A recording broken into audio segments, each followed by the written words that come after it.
Joining us now is Austin Graff, founder and CIO of Opal Capital. He is also the portfolio manager for TrueShares Opal Dividend Income ETF, a publicly traded U.S. dividend ETF. Austin, to kick things off, why purchase dividend payers with money market funds yielding over 5% at the moment? It's a great question. And in reality, while money markets currently generate returns or yields of 5% or more, the Fed is talking about reducing rates in the near term, which will likely bring that 5% number down potentially dramatically from where it is today. On the other side of the spectrum, when you look at dividend yields, while they might be a little bit lower today, they tend to grow over time. So the only real way to get a higher yield on a money market is for rates to go up or prices to go down. In the dividend space, you tend to get dividend raises, which contribute to growing earnings. So what are the benefits of active management in dividend investing? Yeah, so when it comes to dividend investing, there tends to be two flavors on the passive side. It's either dividend growth or high yield.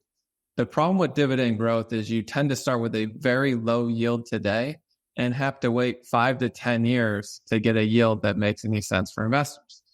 On the high yield side of the equation, the problem is you end up with a lot of value traps because a lot of the names that have high dividend yields got there the hard way by the share price going down. So from an active management perspective, we try to provide investors with an attractive yield today that's also growing over time, providing the best of both worlds. Where are you seeing the most opportunities in dividend paying stocks? In the current environment, we think there are a lot of attractive opportunities in areas of the market that maybe haven't seen the same appreciation as some of the big technology names. So we like healthcare, for example, because we think that there's some very defensive growth that can be purchased at reasonable prices, and many names pay attractive dividends today. We think consumer staples are an interesting area for dividend investors to be participating. And finally, utilities are uniquely interesting right now because there's an underlying growth theme that is popping up that provides a tailwind to the extent the economy keeps on performing well. And it also provides a tailwind if interest rates come down because many investors continue to look at utilities as bond-like investments. So how can investors utilize a dividend strategy within their existing portfolio? We think dividend strategies are a great complement to some of the passive offerings in the market today.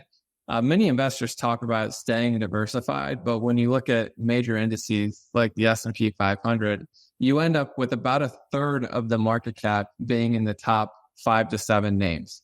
That's not the type of diversification we think most investors are looking for.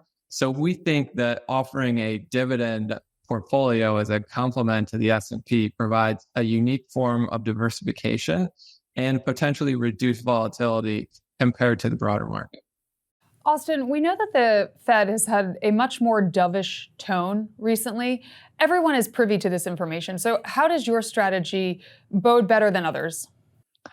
Yeah, it's kind of the first derivative versus the second derivative of what happens when interest rates go down. So the question is, why are interest rates going down? Is it because the economy's slowing or because something else is going on? From a just first derivative perspective, lower interest rates tend to be better for dividend payers because many people look at them as bond-like investments.